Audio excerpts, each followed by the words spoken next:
no matter whether you have a GED or a PhD, your ignorance is equal. Right. So you might be smarter than me, I might be ignorant because I didn't get my education.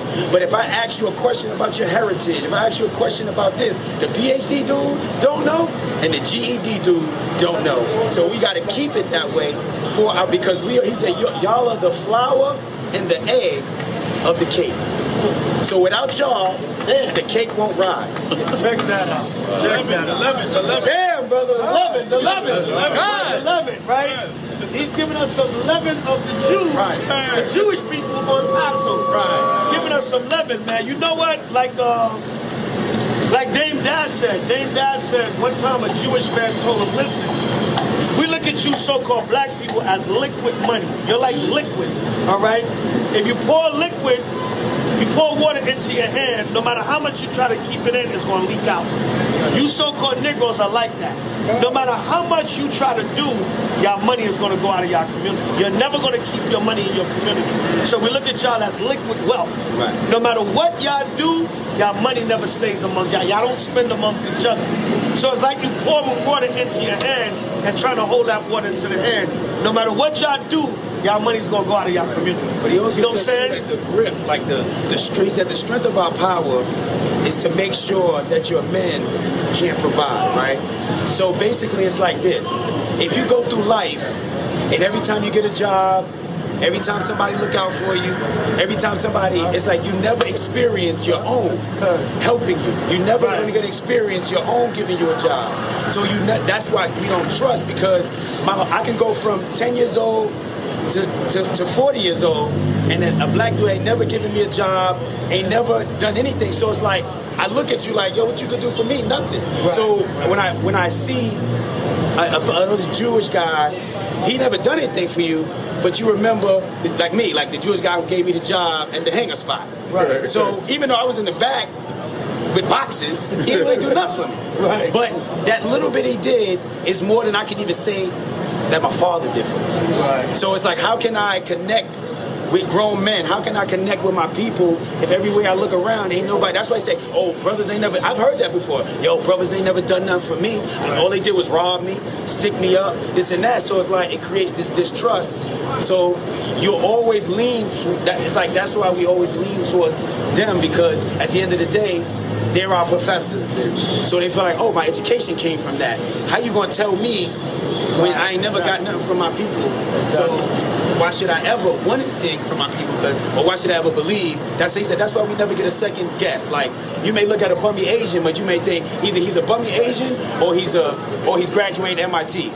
You may see a bummy white kid, you might either think, oh, he's just a slum white kid, or he might be a rich white kid slumming it. Right. He said, but with y'all, because we've taken all your gold, all your money, and everything, you'll never get, and yet you have Oprah Winfrey, you have Michael Jordan, but you'll never get the benefit of the doubt that you might be Michael Jordan's nephew. You know what I'm saying? So if you ride in a nice car, they'll never look at you like, well, maybe he's Meek Mill's cousin.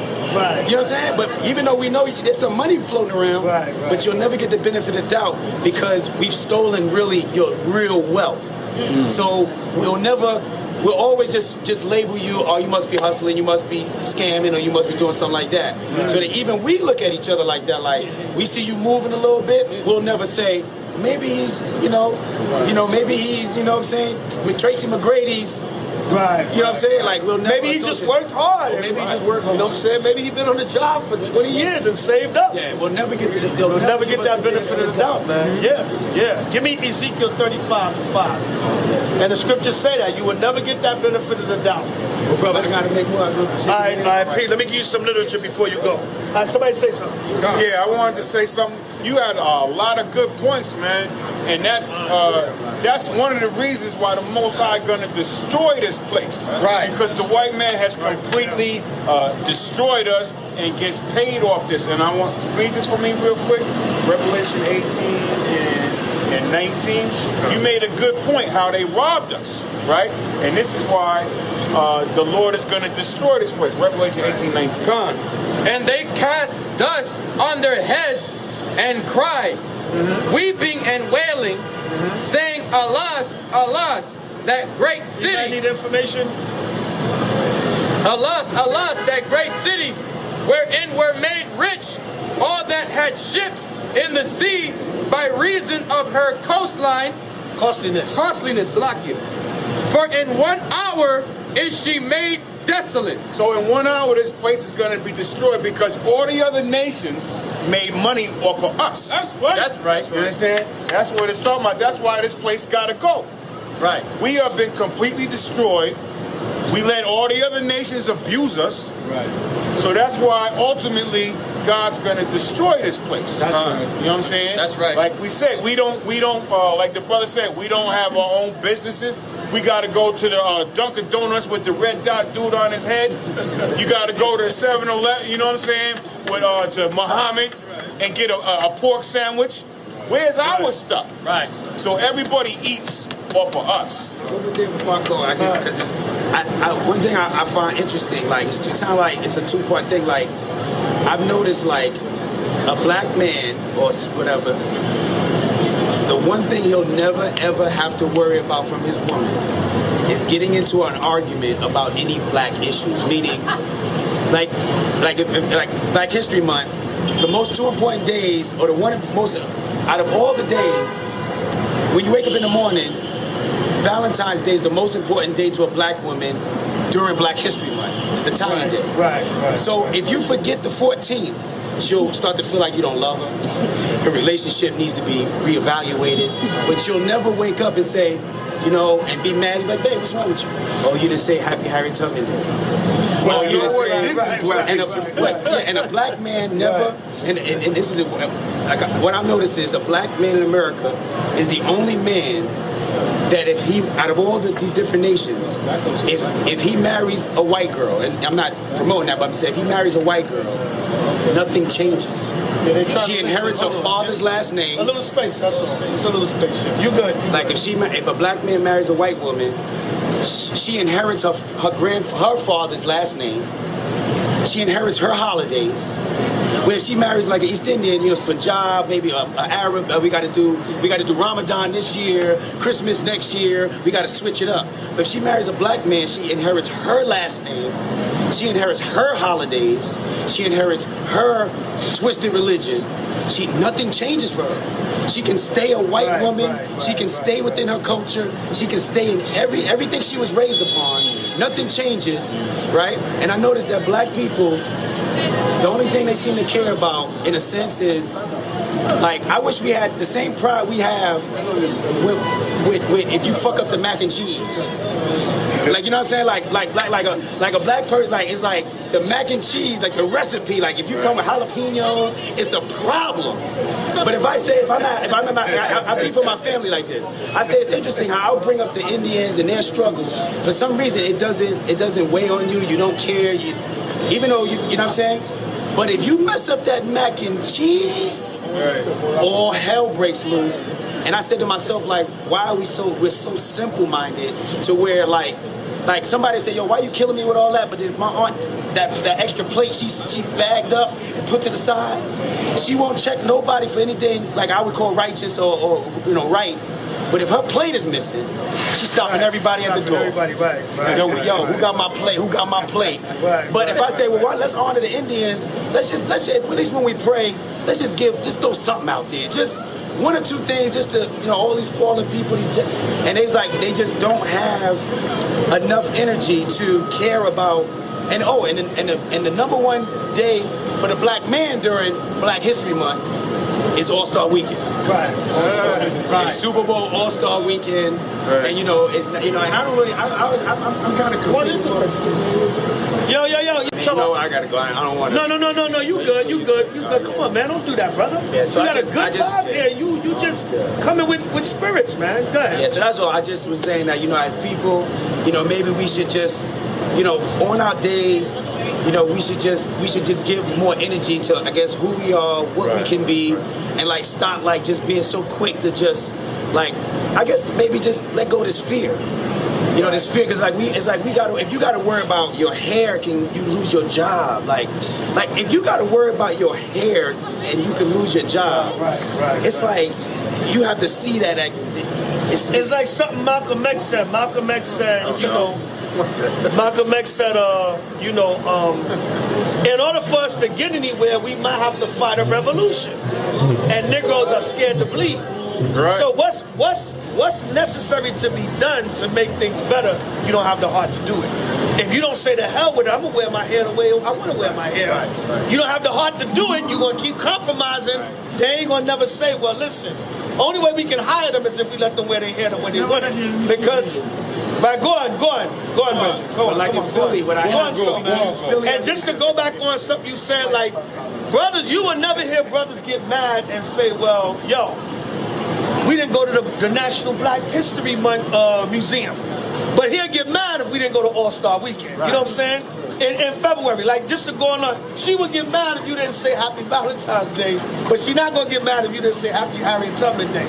And that's crazy. We were just talking about how just this past Black History Month, they have something major going on every weekend in Black History Month. Distracted. They got the Oscars, they got All-Star Weekend, they got Valentine's Day. Right. By the time you really look at Black History Month, you say, well, damn, I've been distracted by all these other events. I didn't even have no time to look at Black history. You know what I'm saying? Which we should be looking at our history at all the time. Right. But you're never going to have a brother call up another brother and say, yo, man, we didn't go to that museum, man, and look at that exhibit of Emmett Till. Right. But he'll damn sure get pissed off if y'all didn't make it to All-Star Weekend. Right. And that's why the priorities are all jacked up, man. We just done as a nation of people, man. That's right. But that's what we try to bring our people back to the proper priorities by putting the Heavenly Father and a love of each other first. That's right. That's what we out here for. Benjamin. Hey, brother, what's your name? Lamar. All right, keep in touch, man. You got some good jewels about the Mother Nations, man. Sure. Keep in touch, brother Lamar. Give it up for brother Lamar. All right. Hey, you broke down them Africans and Arabs real good, man. Real good. All right, brother. Stay blessed, man. Stay up, right? He said, well, look, I'm going to put you onto something, Nigerian dude. So he said, look, tell your women to don't trust us because we teach our sons that when they want to get green cards to go after African American women because they're gullible, they're materialistic, and they're easily manipulated. Right? Brother, say that again, please, on camera. Say that again. Everything or just the last one? No. So the that was a Nigerian that told you that, right? Yeah, he's Nigerian. All right, tell him what he said. I don't know what tribe he's from, but Nigerian. So he was telling me, he said he was like, I guess he was so blown away from the information I gave him, and it was so accurate because he couldn't believe that I was telling the truth. I was like, bro, I ain't trying to argue with you. Just look it up. So he came back. He said, well, I'm gonna give you some gem, and he said, tell your women. Hold on. This is the golden moment. Seize this moment. Right? Bring it up, brother. He said to tell your women to not trust Nigerian men because we teach our sons to target African American women because we view them as gullible, materialistic, and they're easily vulnerable because they're not protected, right? So, and I said, well, why would you do that? Why not just marry? It's enough Nigerians for you to just marry into them. So this way, if you have a child by accident, you don't have to. He said, because we don't want our daughters to get caught in Fed cases. We don't like if it goes bad and the immigration, all I don't know what whatever government they got to. Right. Whatever it is, we don't want our. So if it happens, I'll get deported. Your daughter goes to jail, and I'll just find another way back over here. Wow. So we don't want our daughters to get jammed up in the prison. Wow. Check that out. Now, all you Negroes that want to love Africans, put that in your damn pipe and smoke it. That's right. 420. And damn thing, man. Right?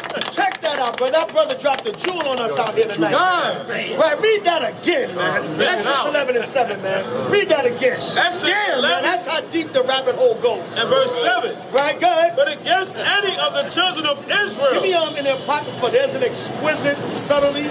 You know where that scripture's at? Right, go ahead. Somebody look it up on the concordance. But against any look up the word exquisite in the Apocrypha concordance. Right, go ahead. Of the children of Israel. Come on. Shall not a dog move his tongue. Come on. Against man or beast. Go ahead. That ye may know how that the Lord doth put a difference between the Egyptians and Israel. The Lord said he put a difference between the Egyptians and Israel.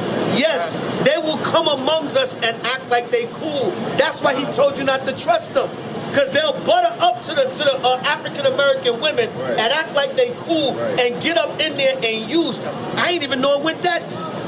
Damn, they don't want their daughters to have fat cases. Right. So basically, have a, and I've seen that on so many occasions.